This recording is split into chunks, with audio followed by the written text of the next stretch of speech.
Job teachers টিভির পক্ষ থেকে সম্মানিত ভিউয়ার্স ভাই ও বোনদের জানাই আন্তরিক শুভেচ্ছা অভিনন্দন। আপনাদের সাথে আমি রয়েছি Rashed Musharraf, trade instructor, Itna Nurpur DD মাদ্রাসা, ইটনা কিশোরগঞ্জ। সম্মানিত ভিউয়ার্স, আমার নিজ জেলা জামালপুর ও নিজ উপজেলা সরিষাবাড়ি উপজেলা। আপনারা দেখছেন জব টিচার্স টিভি।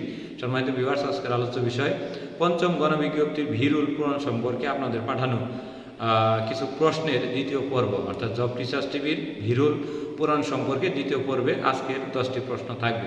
তো প্রশ্ন নম্বর 1-এ আলোচনা করি, আর আপনারা দেখছেন জব টিচার্স টিভি। প্রশ্ন নম্বর 1 বলা রয়েছে, পঞ্চম গণবিজ্ঞপ্তিতে যখন আমি আবেদন করেছিলাম তখন ভোটার আইডি কার্ড ছিল অ্যানালগ, অর্থাৎ আগের 12-13 ডিজিটের একটি সংখ্যা। এখন নতুন স্মার্ট কার্ড এসেছে, স্মার্ট কার্ড অনুযায়ী নতুন নাম্বার এসেছে। তো আমরা এই ভিরুল ফর্ম পূরণের সময় নতুন নাম্বারটি ব্যবহার করব, ভোটার আইডি কার্ডে নতুন নাম্বার দেবো না পুরান নাম্বার দেবো? সেক্ষেত্রে আপনি নতুন নাম্বার দেবেন, এক্ষেত্রে আপনার কোনো ধরনের সমস্যা হবে না।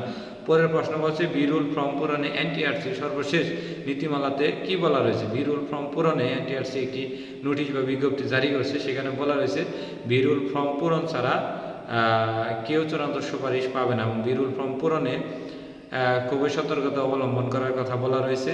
এবং বিশেষ করে আপনার স্থায়ী এবং অস্থায়ী ঠিকানা এবং আপনি যে তথ্যগুলো দিবেন, বিশেষ করে ফৌজদারি কোনো অপরাধ করলে এই অপরাধের তথ্যগুলো অবশ্যই দিতে হবে। অর্থাৎ আপনি আসামি হলে সেই তথ্যটি অবশ্যই গোপন করা যাবে না, গোপন করলে আপনার প্রার্থীতা যে কোনো সময় বাতিল হতে পারে।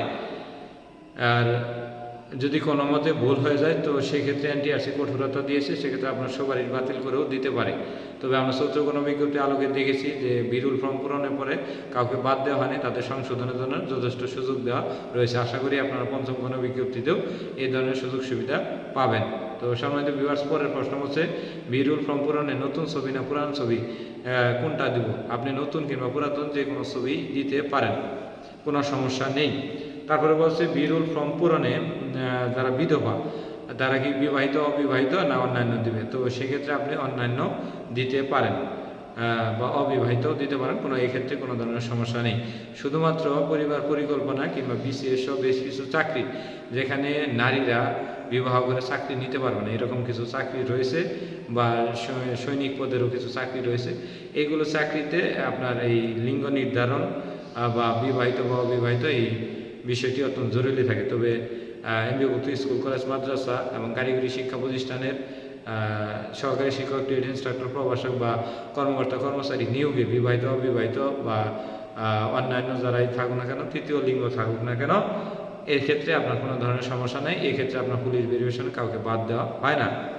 তারপরে বলা হয়েছে, কোনো তথ্য গোপন করে সুপারিশ পেলে তা বাতিল করতে পারবে কি এনটিআরসি? যে এনটিআরসির আপনার প্রাথমিক যে সুপারিশ পেয়েছেন সেখানে বলা রয়েছে যে কোনো ধরনের তথ্য গোপন করে কিংবা কোনো একটি সার্টিফিকেটে আপনার কিছু ভুল তথ্য দিয়ে কিংবা জাল সার্টিফিকেট ব্যবহার করে যদি আপনি সুপারিশপ্রাপ্ত হয়ে থাকেন, পরবর্তীতে যদি ধরা পড়েন, তো সেক্ষেত্রে আপনি আপনার সুপারিশ বাতিল করতে পারবে এনটিআরসি। এমনকি আপনার বকেয়া যে টাকাটি আপনি পেয়েছেন সরকারি তহবিল থেকে, সেই টাকা পর্যন্ত উদ্ধার করার জন্য মামলাও করতে পারবে এনটিআরসিএ, বেসরকারি শিক্ষক নিবন্ধন ও প্রত্যয়ন কর্তৃপক্ষ।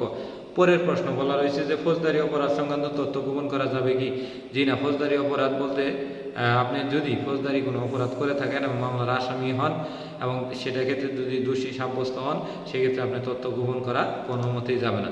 তবে মামলা চলমান রয়েছে, কোনো তথ্য প্রমাণ হয়নি, সেক্ষেত্রে আপনি উল্লেখ করতে পারেন যদি বড় ধরনের ফৌজদারি কোনো মামলা হয়ে থাকে।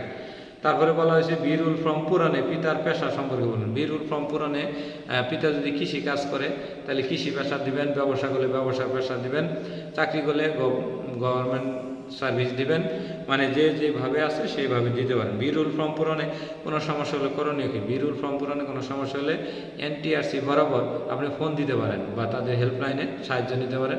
আরেকটি বিষয় হলো, তাদের অভিযোগ বক্স রয়েছে, অভিযোগ বক্সে অভিযোগ দিতে পারেন। আরেকটি হলো আপনার টেলিটক বাংলাদেশ লিমিটেডের যে হেল্পলাইন রয়েছে তাদেরকে ফোন করে বিষয়টি বলতে পারেন যে এইভাবে আমি পূরণ করছি কিন্তু পূরণ হচ্ছে না, তারাও আপনাকে হেল্প করতে পারে। যদি তা না হয় তাহলে আপনি এনটিআরসিতে সরাসরি গিয়ে লিখিত অভিযোগ দিলে তারা সমস্যাটি সমাধান করে দেবে। এই হলো মোটামুটি কোনো সমস্যা হলে আপনার করণীয়। তারপরে প্রশ্ন বলা হয়েছে, ভিরুল ফর্ম পূরণ না করলে প্রাথমিক সুপারিশ কি বাতিল হবে? জি, প্রাথমিক সুপারিশ বাতিল হবে এবং আপনি চূড়ান্ত সুপারিশ পাবেন না। ভিরুল ফর্ম পূরণ করা পঞ্চম গণবিজ্ঞপ্তি প্রাথমিক সুপারিশপ্রাপ্তদের জন্য বাধ্যতামূলক। আরেকজন ভাই বলছেন যে বিরুল ফর্ম পূরণের সময় কি বাড়িয়ে দিবে বা পরে করা কি ভালো হবে? জি না, 72 ঘন্টা আগে, অর্থাৎ বিরুল ফর্ম শেষ ডেটের 72 ঘন্টা আগে অবশ্যই আপনি বিরুল ফর্ম পূরণ শেষ করে দেবেন, কারণ লাস্ট সময় অনেক সময় সার্ভারের সমস্যা থাকতে পারে। তাই 72 ঘন্টার আগেই সময় শেষ হওয়ার 72 ঘন্টা আগে বিরুল ফর্ম পূরণ করে দেবেন। আর বিরুল ফর্ম পূরণ একটি দক্ষ কম্পিউটার অপারেটর যে দোকানে এর আগে আবেদন করেছে, একটি কথা আমি বারবার বলি, যারা দক্ষ তাদের কাছে যে বিরুল ফর্ম পূরণ করবেন, অদক্ষ কারো কাছে বিরুল ফর্ম পূরণ করবে না। ক্ষেত্র বিশেষ বিরুল ফর্ম পূরণ করতে অনেক দোকানদার 200 টাকা থেকে শুরু করে 1000 টাকা পর্যন্ত নিয়ে থাকে। এই হলো আমাদের মোটামুটি তথ্য। তারপরে বলা হচ্ছে বিরুল ফর্ম পূরণ পরবর্তী ধাপ কি? বিরুল ফর্ম পূরণ করার পরে এটি স্বরাষ্ট্র মন্ত্রণালয়ের সুরক্ষা সেবা বিভাগে অবস্থান করবে। তারপরে সুরক্ষা সেবা বিভাগ আপনার একটি কপি এনটিআরসিতে জমা দিবে, মানে প্রিন্ট করে। আরেকটি কপি যখন সময় হবে তারা যাচাই বাছাই সম্পূর্ণ ক্লিয়ার করে জেলা পুলিশ সুপারের কার্যালয়ে দিয়ে আসবে, এবং জেলা পুলিশ সুপার সেটা তালিকা করে আপনাকে পুলিশ ভেরিফিকেশন করবে। এখন আপনার করণীয়টা কি? আপনার এই ফর্ম পূরণের পরে আপনি একটি কপি প্রিন্ট করে নেবেন এবং সেটার ইউজার আইডি এবং পাসওয়ার্ডটি সেই প্রিন্ট কপির মধ্যে সুন্দর করে লিখে রাখবেন। এবং এর পাশাপাশি যে আপনি প্রাথমিক সুপারিশ পেয়েছেন, এই সুপারিশের ইউজার আইডি এবং পাসওয়ার্ডও সেই ফর্মের ভিতরে লিখে রাখবেন।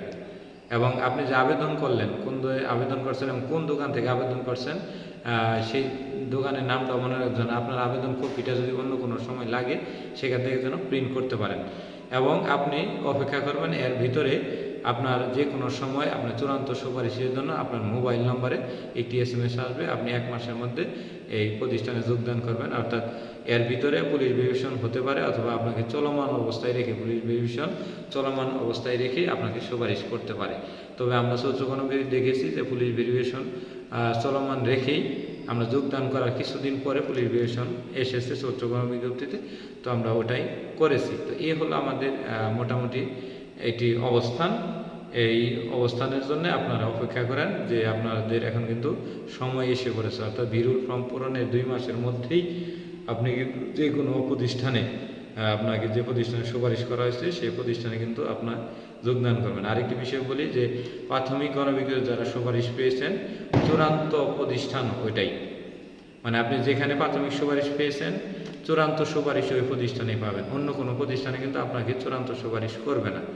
এবং কি আপনি যদি বলেন যে আমি ভুল পদে সুপারিশ পেয়েছি, তো এনটিআরসি অভিযোগ দিলেও আপনাকে ওই প্রতিষ্ঠানে সুপারিশ করবে। পরবর্তীতে আরেকটি গণবিজ্ঞপ্তির আগে পার্শ্ববর্তী নিজ জেলা উপজেলা একটি প্রতিষ্ঠানে আপনাকে সুপারিশ করা হবে। যাই হোক, সম্মানিত ভিউয়ার্স, আপনারা দেখলেন জব টিচার্স টিভি, অনেকক্ষণ আমাদের সাথে ছিলেন, আপনাদেরকে অসংখ্য ধন্যবাদ। ভিডিওটি ভালো লাগলে অবশ্যই শেয়ার দিবেন। আর অনেক কষ্টে আপনাদের কাছে এই ভিডিওগুলো করা হলো। তো পঞ্চম গণবিজ্ঞপ্তির বিরুল ফর্ম পূরণ সম্পর্কে আপনাদের যদি কোনো প্রশ্ন থাকে তাহলে অবশ্যই আমাদের কমেন্ট করবেন, কারণ আমরা আমাদের কাছে যেগুলো প্রশ্ন রয়েছে সবগুলো উত্তর দেওয়ার চেষ্টা করেছি। এবং এর বাইরে যদি আপনার কোনো জানা থাকে অবশ্যই কমেন্ট করবেন, আমরা 24 ঘন্টার মধ্যে উত্তর দেওয়ার চেষ্টা করব। ধন্যবাদ সবাইকে, সবাই ভালো থাকবেন, সবাই জব টিচার্স টিভির সাথেই থাকুন।